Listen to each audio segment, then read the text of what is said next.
Hello and welcome to Architectural Engineering 360. I am your instructor. I will give you a quick overview of the course in this presentation, and then we will jump right into learning a few things. Now, before we get into the actual content, I must tell you that what I'm about to show you may disturb you. And what I mean by that is some of you are going to be terrified by some of the things that you see. And I know who you are. You're the students who say, I've never made a model. I was terrible at physics. I don't understand math, blah, blah, blah. I know who you are. And I am here to tell you, do not panic. There's a few other people in the room, and I know who you are. You are just salivating. You want to start with the capstone project at the end of the course. And I'm going to tell you, no, just hang on. You need to go sequentially, logically, look ahead, think about the big projects that are happening, but be patient. But all in all, the moral of this short video is, don't worry. I know what I'm doing. You're in good hands. And if you feel like quitting, it's way too early to quit. Okay, let's get into the show here and start the PowerPoint and walk you through everything, okay? I will guide you and comfort you as best as I can. So what are we going to do in this little video here? Most of the videos will be 30 minutes long or so. A few are a little longer, a few are shorter, but about 30 minutes. So just be patient here. You will learn who your instructor is. You will learn what equilibrium is. You will understand the two tools that we will be using plus the textbook. And most importantly, you will learn about the organization of the course. And finally, expectations that I have. Now, there are expectations that you have, which I can't hear because this is a one-way conversation, but certainly let me know if you have some expectations that I am not meeting. Who is your instructor? Your instructor is me, Ed Saliklis. I am the only Lithuanian on staff in the college. I might be the only Lithuanian in the CSU. I'm not sure. But we do have a long and glorious history of Lithuanians at Cal Poly here, and I'm one of them. I'm a professor in the Department of Architectural Engineering. I teach two types of courses, the hardcore structural engineering courses and the softer sort of experiential courses, the design type of courses. I teach a history class also, which you may have had. If you haven't had it, I hope that you could take it at some point. I have 150 people in there this quarter. I also teach architecture studios at the fourth year at the interdisciplinary level and occasionally at the first year at the introductory level. I'm the author of your textbook. So here's the textbook. It's a required textbook, Architectural Structure. Look, that's my name, right? And the textbook is required. I will use it a lot in the beginning of the course, less so at the end of the course. And that last little blurb is actually on the back of the book. The dog, Frank Sinatra, made it to the back of the book. Can you believe that? What is equilibrium? What is equilibrium? Now, if you have never had a physics class that studied equilibrium or a traditional statics class, you could still answer this question because your yoga teacher probably talks about equilibrium all the time. It's a popular term right now, has some psychological implications here. And the unwashed masses, what we call anybody who has not had my class, is the unwashed masses. So you are the unwashed masses still, but in about 10 weeks, you will be washed clean. So let's take a second, let's take a minute to define that word. So grab a piece of paper. I will have a sip of tea, and write down what are your thoughts, especially in terms of non-buildings, maybe just think about it. What does equilibrium mean? Are you writing? I see you.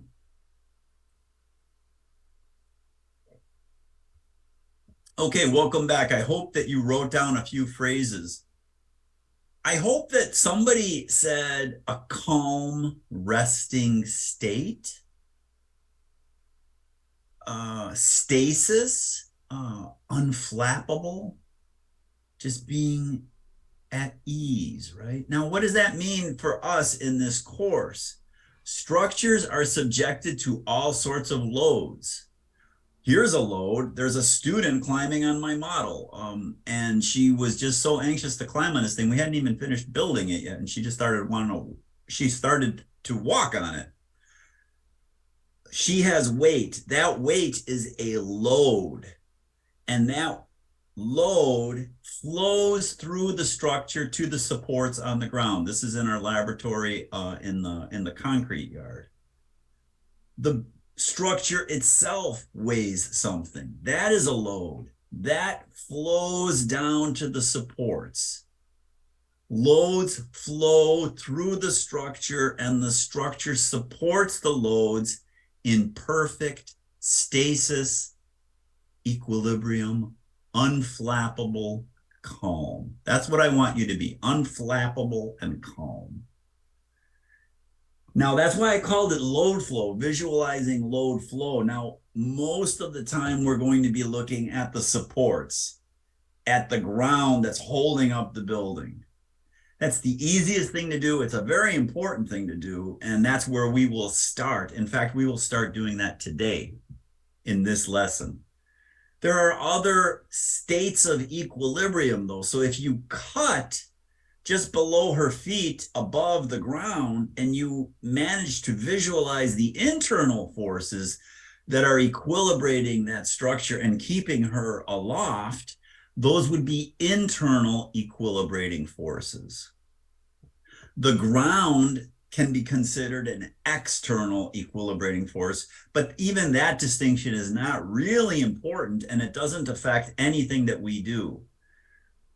All of the techniques are consistent in that they use the exact same method in the entire course, whether we are looking for a support, external reaction, or an internal equilibrating reaction, whether it's 2D or 3D, whether the load is gravity, as with that student or with self-weight, or whether the load is lateral, sideways, coming from wind. It's the exact same technique.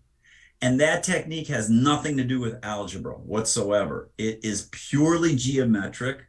And that's why I said geometrically, visualizing load flow geometrically. So I know that you don't know what I'm talking about. I know some of you know how to do this algebraically, and you're welcome to check everything that we do algebraically, but that's not expected. The expectation is to do everything 100% geometrically. The load flow is much like water. So imagine if you poured a bucket of water on my structure here, how would that water flow down to the ground? That's what we're capturing in this course. Nothing this fancy at all. This is a fancy digital hybrid cool picture that we developed to publicize the company Polyshells LLC. And we'll talk a little bit about that later, but you may have seen or heard of the phrase equal and opposite. That means equal in magnitude, opposite in direction. So what goes down must go up. That's the way we say it in the architectural engineering department. It's not what goes up must come down. It's what goes down must come up. Okay? And it's intuitive that I think you understand that somebody has to support the weight of the shell or the weight of the shell plus the student, and that somebody is the ground. And it matches perfectly, and that's why it is in equilibrium, unflappable, calm. How will the course, what tools will we be using? There are really two tools. The first is a hand sketch. And I just heard a gasp in the room. I heard a gasp saying, I can't sketch. And I know you can sketch. And I actually will help you because there's a secret to the sketching. And so don't panic. If you've never sketched before, you will get it. And I'll show you some examples today, right now, of my expectations of a hand sketch. And when I mean a hand sketch, I really mean a hand sketch. I don't want you to draw this with a mouse. There's time for that, but the hand sketch is literally a hand. Now, you can use one of these if you want. If you have one of these, go for it. This is a pencil that can be used on an iPad or on a touch screen or something, and that's a really great tool, and I actually use that. But if you don't have that, just use a regular pen or a pencil and a piece of paper, and that's absolutely fine, okay? Not every exercise will have hand sketching, but in the beginning, they all do. Why? It's the easiest way of learning the method. And I've taught this class before, and I wrote the book. This is the way you learn this method, by sketching something out. It need not be elegant or fancy. It not even really need to be super precisely drawn because of the secrets that I will show you. Today, we will try to make a fairly precise drawing, but it removes all the fear factor stuff. I'm just going to draw it. Like literally, you could draw this on a napkin at a coffee shop, and which is what I do all the time, hoping that somebody would ask me, what are you doing? And then I would explain, but that hasn't happened yet. Nobody's ever come up to me and said, what am I doing? But I'm sure that will happen to you as you move forward in the course. The second main tool is GeoGebra. It's the children's program. It's wonderful. It's designed to teach children geometry and algebra, hence the name GeoGebra. It's free. It's fantastic. I use Classic 5, so I really, really, really want you to use Classic 5. It's perfect for what we're doing. There's a version 6 out there, which I don't like at all.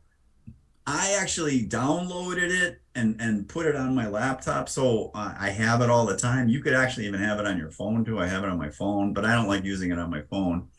There's another version of it. You go to geogebra.org/classic, and then you could just run it completely online. You don't have to download it. And that one is really state of the art. It has a few more features than my old downloaded version. And we will go to that online version towards the end of the course, where we need some really nice three-dimensional images. And I'll explain all that. So don't worry about it. Don't worry about anything. Really, don't worry. Be unflappable. Be at ease. What other tools will we be using? The book, of course. So there's a hardcover. You could see the hardcover edition. There's the soft cover, which is very affordable. And then there's the ebook. So, which is really cheap. If you want me to sign the book, you got to get a physical book, and I'm happy to sign it for you. And then you could sell it on eBay for a ton of money, right? But I can't sign your ebook, so it's up to you. But the book is absolutely required, okay? You must have the book. The course is entirely self-paced. All of the lessons are online. All of the submission dates are posted. All of the submission entry sites are open. Go ahead and work at your own pace. You could just move as fast as you want. Now, don't go crazy and go to the end of the course yet, but work such that it's not always last minute, hurrying, rushed. Just take your time and move ahead a little bit, okay? How is the grading organized? We have an etude each day. An etude is exactly what you think it is. If you study piano, it's a study lesson that helps you practice to understand the material. It's not homework. You could think of it as homework, but it's not drudgery. It's literally meant to be an etude, a source of insights for you. That's 55% of the class. Some of them are super short. Some of them are a little longer, but it's 55% of your grade. If you hand it in and you did it reasonably well, you'll get full credit. So now you got a 55 in the course. There are 3 artifacts that you must create, each worth 10% of your grade. These are physical objects that you must create. And now I hear some nervousness once again. I've never created anything. I don't know what he's talking about. Isn't there a French poetry class that I could take? Start panicking. Nope. Unflappable, ease, calm, stasis, resting. You will create an object that you will be stunned by. I guarantee it. Well, maybe not everybody's going to do that, but somebody's going to create something that's going to be stunning. And I'll show you some examples. Each is worth 10%. Even if it's not stunning, you're going to get most of the points or all of the points. So now you're at an 85% for the course. And then there's a capstone project, which will terrify you if you have never done anything like this before. Again, ease, calm, don't worry. That's 15% of the course. There's no exams, there's no quizzes, there's no term papers, but there is a little bit of writing on some of the projects. So for instance, on the capstone project, I want you to make a reflection, a short reflection. What were the challenges that you experienced? What were the rewards that you experienced? A personal sort of mini artist statement, because you will be creating art. I guarantee that somebody's going to create something that rises to the level of art. The due dates are strict. Things happen. I know we'll talk about that soon, but please don't miss any deadlines. There's just way too many students for me to deal with everybody's individual crises. Just get it done early. If something really happens, let me know and we'll talk, okay? Go ahead and look at the artifacts, the prompts at least. There's some lessons on the artifacts. Go ahead and look at the capstone video. Don't panic. I will cover all of these today, just super briefly. But why am I suggesting that you look at it? I like this idea of ruminating over what you might make. So for instance, you might be a furniture maker and you say, oh, I know I'm going to make a piece of furniture. And that's okay. I certainly don't want 3 pieces of furniture for your artifacts. Maybe write a song, maybe write a poem, maybe do a watercolor. And you may be saying, I've never done anything like that, ever. And that's the point. I want you to experience that. Go ahead and try it. What's going to happen? Go ahead and try something that you've never done before. We have plenty of examples today of people who have done wild things that they've never done before. What expectations do I have? So I expect you to work individually. I mean, don't cheat, don't copy somebody else's work. The work must be your own. You could discuss it with anybody on planet Earth. You might not find anybody on planet Earth that can help you, but every civil engineer on planet Earth knows the classic Muller-Breslau method for sure. So you could talk to them about it. The modern method is brand new. Nobody knows about it. There's a few alumni now of the class from fall, but certainly ask me questions. Plenty of office hours, plenty of opportunities to see me on campus and walking the dog Frank Sinatra around San Luis Obispo. Certainly I'll pop in and say hi. Sometimes Frank Sinatra is with me in the office too. I expect you to work methodically throughout the course. Don't give me something at 11:58 p.m. when it's due 11:59 p.m. Maybe that happens once, but certainly don't make a habit of it, okay? Get things done early, move ahead, it's self-paced. I expect you to have fun. I literally expect you to have fun. You will learn more if you have fun. Piano is a perfect example, right? My 6-year-old grandson says, I hate piano, and he doesn't want to study piano, and he's not learning anything, right? So you know exactly what I'm talking about, right? If it's fun, you're going to learn something, right? I want you to appreciate some of the heroes of the past. Here we have Heinrich Muller-Breslau himself, the person who invented the classic method of what you were going to learn about. Heinrich, he's a great guy. He's my main man. I want you to learn about Heinrich. There's a couple of other heroes that you must learn about, and I will help you, and you will marvel at their accomplishments. Yet, I want you to be forward thinking also. Even if you're not going to be a designer, I want you to develop some design thinking that has aesthetics at its root. And you may not know anything about aesthetics or anything about design, and that's even better because I am your mentor and I want you to think aesthetically.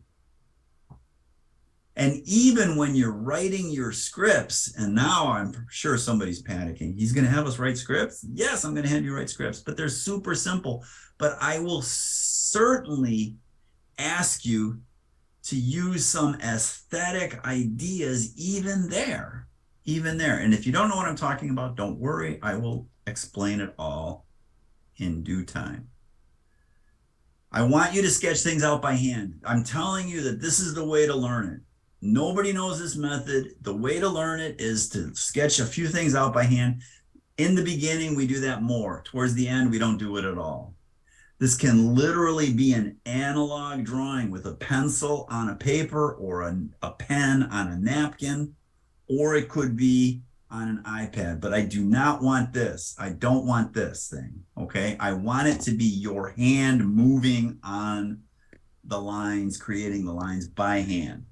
I'll explain why that's so important. Procreate's the perfect tool for this, but other drawing apps are perfect too if you have an iPad or a touchpad. But if you just want to use pencil, that's fine. Most of the problems will be done with GeoGebra. Please use Classic 5. You could use the online version or you could download it. If you're a Mac user, there's some steps that I will help you with. If you're a Linux user, I don't know how to help you, but we'll get you through it too.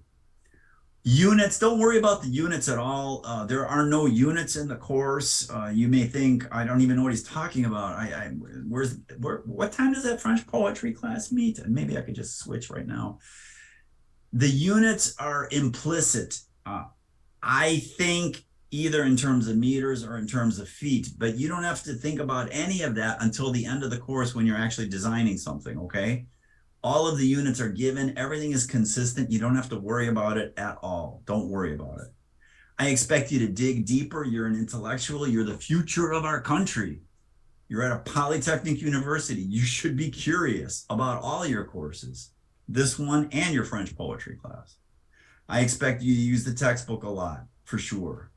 And I literally expect your head to explode. You will have to have napkins ready because your heads will explode, especially if you understand rigid body equilibrium using algebra and statics, right? Because you will say, what just happened? Okay. And if you've never done it before, you will say, what just happened? But somebody's head will explode. All right, let's look at the artifacts. Don't panic. The first artifact is based on the John Hancock building in Chicago. If you've had my history class, you know I love this building. It's that big tower. A few students did different types of things here. On the upper left, we have a sconce. I think that's the term for it. And that's actually Mikio Sasaki's student model of the Hancock, which I explain that Mikio Sasaki was a student just like you in college, just like you, and his project became the world's tallest building. True story. A student on the left kind of did a poster, a very cool looking poster, a collage in the middle. A lot of students do collages. I like them, but I would urge you to not do it unless you've never done one before. If you've done a lot of collages, it's easy peasy mac and cheesy. Don't do it. How about 3D printing some earrings? Yeah, student did that. In fact, she got some orders for that when people saw them. How about 3D printing a Mobius strip based on the bracing of the Hancock? That's next level. I think I actually gave a B+ to that student. So, whew. The second artifact is based on the Farnsworth House. If you don't know what the Farnsworth House is, you will learn. It's one of my best stories of the entire body of stories that I have. I mean, this story is really long. I'm only going to give you a piece of it. It's a glass house in a suburb of Chicago. A student on the upper left created a sculpture, and he said a glass house does not have to be transparent. Very cool. The student in the middle there drew a watercolor based on the aesthetics of that time period, also influenced by the Bauhaus, I think you could see. Upper right student wrote a song. That student had never written music before, and used the computer program to get the notes. I tried to work on it a little bit, but I didn't really help at all. I mean, nothing. Student on the lower right wrote a poem. A couple of students wrote poems, and I urge you to do that. If you've never written a poem, go for it. Not a haiku, but a poem, okay? And then this one was kind of mind-boggling. The student did the wallpaper design based on the aesthetics of the Farnsworth house. You could see it here, but also the furniture is based on the outline of the house itself. Yeah, that really happened. B plus. And the Saligina Total Bridge, again, if you've had my history class, you know this story. It's an incredible story. There's the, I love this one on the right upper. Student redesigned the Swiss franc to celebrate the genius of Robert Maillard, the designer of the Saligina Total Bridge. I love that. A nice poem over here on the left. A postcard, and if you know the story, you'll get the inside joke here about the back side of the postcard. And then Maria over here actually made a physical artifact with the logo of the SEAC, the student club, the Structural Engineering Association of California, has the Saligina Total Bridge on it. So can't beat that. There's a YouTube here about an animation of the generation of the form. Student did that in GeoGebra. Never had done an animation before. The capstone project is nothing major. It's a small conference center and a small hotel associated with it. I heard the door slamming, people running to the French poetry class right now. It's actually super fun, and I will walk you through it, and it's literally really not hard at all. This is form finding. There's no number crunching at all. It is literally just exploratory form finding. There are amazing stories about Yanis Xenakis, the designer of the Phillips Pavilion, and how he did that. And we are doing something even better than he did using GeoGebra. You don't have to 3D print anything for me. If you have a 3D printer, and we have a bunch on campus, go ahead and do it. But all we want are images, and GeoGebra will generate the images for you. Those are called STL files. So here are variations on the hotel and the small convention center. And those objects are scale factors. If you've had my history class, you know scale factor is very important. There's a person that's 2 meters tall, a car that's 4 meters long, and a school bus, which is 14 meters long. So when you're playing, and literally I want you to play with these forms, it's putting a dot on the plane in GeoGebra, putting a sphere around the dot, and then putting another dot on that sphere and connecting the dots. It's literally that. You could see the black lines right here. Let me just annotate this really quick here so you see it. You see it right here. These are just literally connecting the dots. And those dots are here. So you are just literally connecting the dots. And yes, you have to do this in GeoGebra because it's a three-dimensional model, and you want to move it and adjust it on the fly. All right, super duper. Let's keep moving then. And what's happening now is a little bit of a discussion of equilibrium. And here's a typical sketch. When I said I want you to draw things by hand, I literally just want you to draw a horizontal line. You could give it some depth if you want, as I did here. and arrows for the forces. You are a polytechnic student, so that you know a force is a vector. We don't even really use that term vector, but vectors are arrows, right? We like to use red in the architectural engineering department for forces. You don't absolutely have to use red, but I highly encourage it. And you'll see in the next slide that the colors actually do really help you. If you're colorblind or color sensitive, you could use a different iconography. We have a beam, and what's a beam? A beam is typically just a horizontal member, and it's supported by two supports, one at the left and one at the right. Those can be called reactions, or they can simply be called the left support and the right support. Super, super low level stuff, right? Those are forces, and the force that they are equilibrating is an applied load. So that might be the student standing on this beam. How much does the student weigh? 150 units of force. Now, notice what I said there, units of force. I didn't even say pounds or kilonewtons.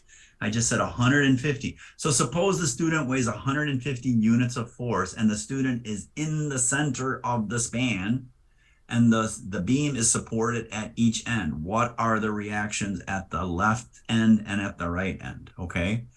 So go ahead and write that down. If the student weighs 150 units of, let's say 1,000 units of force, if it was kilonewtons, it doesn't matter, right?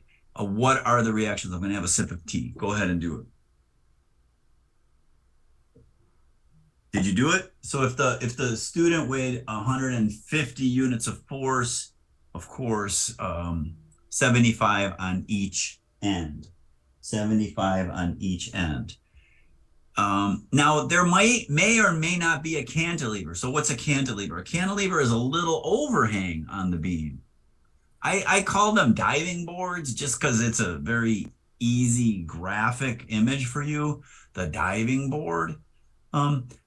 If there is no cantilever, then the supports are right at the edges of the beam.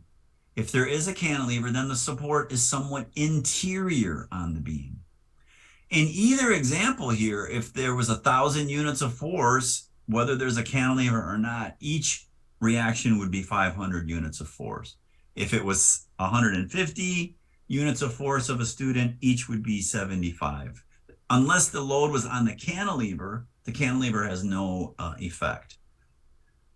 How do we do this in the modern Muller-Breslau method? There's only one equation in the entire book. It's equation 1. It's in chapter 1. And we use that equation through the entire book.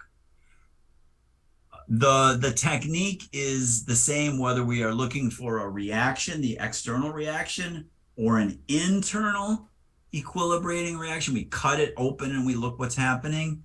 Whether it's 2D or 3D, it's all that same equation. So what you do is you remove the thing that you are looking for. So if you're looking for the left equilibrating reaction on this beam, you remove it. You perturb the beam in the direction of the unknown. So if you had a vertical left reaction, you remove it, and then you perturb the beam vertically at that end. But you have to respect every other support condition that is on the beam. So here, somebody's holding the beam on the right end. And you measure that perturbation, and we call that perturbation delta. And perturbation is just a fancy word for a small movement, right? It's like a little perturbation, like a mosquito bite, like. Okay, so I use the capital letter delta for the capital Greek letter delta for the perturbation. Now, what happens? How does this beam move if I perturbed it vertically? Now, you could just do this with a pencil. Hold the pencil and perturb it. You could see that the pencil moves in a circular arc. But you have to measure the delta in the direction of the unknown. So if the unknown was vertical on the left side, you have to measure delta vertically. It's that simple. And the only equation is this: the unknown multiplied by delta plus each force multiplied by its associated loft is equal to 0. So what are the forces? The forces are the student standing on the beam. What's the loft? Well, think about it now. If I'm moving the beam, how much did the student move? If I'm moving the left support vertically, and of course it can't be purely vertical because I pinned it here, how much did the student move? During that path, during that travel, how much did the student move? The load, the force. The movement of the force, I'm using the term loft. So I always use delta for the perturbation, and I always use loft for the movement of the applied loads. And that's it. You just set it equal to 0. Now, if you've had some physics, you know that a force times a distance is work. So I'm really equating the work of the unknown to the work of the loads, and that's it. That's the entire theory. Obviously, there's a little bit more. Otherwise, the book would be very short. So how do you do it? Let's do it by hand, okay? Let's do it by hand. And I think you should actually follow along now. So you might want to sketch this out. So sketch out a horizontal line. Put some red arrows on there, put a point load, and for now, let's just put the point load at the mid-span of the beam because we know what the answer should be, regardless of what the load is. The right side is not allowed to move. It can rotate, but it's not allowed to move. You must respect all other boundary conditions on the member. So how does that look? It looks like the hand of a clock, right? But we're not going to move it all the way to 12 o'clock. We're just going to move it a little bit. Just move it up a little bit. But it's a circular path. It's a circular path. So I have an example here, and I drew up a triangle for that pin. We'll use that consistently. I'll use a circle for a roller. You don't have to worry about that today at all. Just pinch the pencil, draw it in its perturbed position, and measure, like literally measure. Now, if you don't have a ruler, how do you measure this? Just eyeball it. You could literally just eyeball it. You could draw this on graph paper. You could use a ruler to measure this. But eventually we'll go to GeoGebra and then you'll get the answer immediately. Now, notice what these questions and answers are. Where the question is, what's the unknown on the left support? We know it should be 500, right? We're applying 1,000 at the midspan, so it's supposed to be 500. We perturb the beam, respecting all other boundary conditions. And here we have this huge perturbation. So I made a 15 unit long beam and I perturbed it up 10. No reason for that at all. Just something big. Not a little mosquito bites, but something really dramatic so that you could really see this thing. And then I literally measured it. Now you don't have to measure this to that kind of precision. Here I did 3.8, right? But if you had it on graph paper, you'll see exactly what I mean. And 11.2, that's not important. The important number is the verticals, because the unknown reaction was vertical. I'm looking for the vertical delta. Here I made it 10, just something big and something easy. And then I measured it. How much did the loft, what is the loft? How much did the force move? It moved about 5. That's the secret. The unknown times delta, and delta is 10, plus the force times the loft, and here the loft is 5, and the force is 1,000, is equal to 0. Now the signs matter. The signs matter. I'm assuming that the left reaction is going up, and the delta was going up. So that product is positive. The force is going down, but the loft is going up. So that product is negative. That's not hard. That's not even algebra. So here's what I did. I'll explain it all to you in extraordinary detail in the book. Signs matter. Ask me if it's unclear. The unknown times delta plus the force times the loft is equal to 0. That product is negative because the force is going down and the loft is going up. You bring that over to the other side and you solve for the delta. You solve for the unknown. And the unknown turns out to be P applied over 2, just as you wanted it to be. Now, that does not seem earth-shaking at all, but I'm using this specifically to calm your fears. If you are nervous about this course, you can do this, right? You could do what I just did here.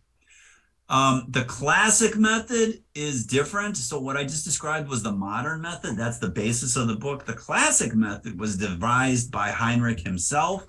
That's why I called it the Modern Muller-Breslau Method. I wanted to give a shout out to my main man, Heinrich. But Heinrich did things differently. If you're a civil engineer and you know about influence lines, this is what Heinrich did. And it doesn't matter whether it's pinned at the left and a roller on the right or the other way around, because Heinrich stretches the elements. So what's happening here? He's saying this point goes straight up. So the stick has to stretch for that to be vertical. The stick has to stretch for that to be a vertical line. In the modern method, it's not a vertical line. It's a circular arc path. In the classic method, it's a straight line. And here's the secret. The secret is that you could always use similar triangles. This triangle being 14 divided by this triangle being 15 is equal to this triangle divided by 7.5. You could just use similar triangles. If you don't know what similar triangles are, I will help you. It's in the book. It's in the next lesson. Don't worry. I'm not expecting you to know everything. But the difference is that members stretch in the classic Muller-Breslau method. Members do not stretch in the modern Muller-Breslau method. That's it in a nutshell. It's the exact same equation. And Heinrich even did something fancier, and he was a very good student of mine, Heinrich, back in 1878. He just used delta is equal to 1, so that when you're dividing by delta, you're dividing by 1. So that was pretty clever of Heinrich. But I like having really big delta so that you see everything super clearly. And in the classic method, you get the exact same answer. All right, so your first etude, this is it. We are jumping into your first etude. Draw a beam that has no cantilevers, so the supports are at the ends. Make it anything other than 15, I don't care. So if you're thinking about feet, something on the order of 4 or 5 feet to 30 feet or 40 feet or 50 feet, maybe not 1,000 feet, right? We don't have 1,000-foot beams on planet Earth. And we don't have 1/10 of an inch. That's what mechanical engineers do, okay? Or 1/1,000,000th of an inch. That's what nano robots do, right? If you're thinking about meters, and I know we have some international students, 1 meter to 10 meters, somewhere in there, okay? Put a force, put it in the middle, exactly in the middle. Don't use 1,000, use something else.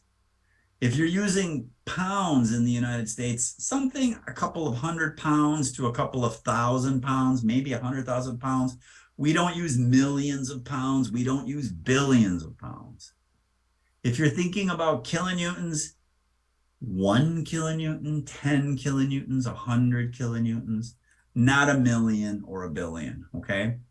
And then calculate the right reaction. I almost did your homework for you. I did the left reaction. You do. Oops, we don't call it homework. We call it an etude.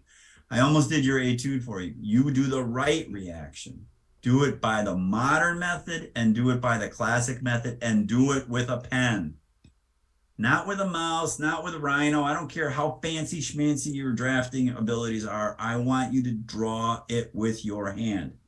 And that includes this thing, this weird pencil, right? You could use that too. But it's got to be your hand, no mouse.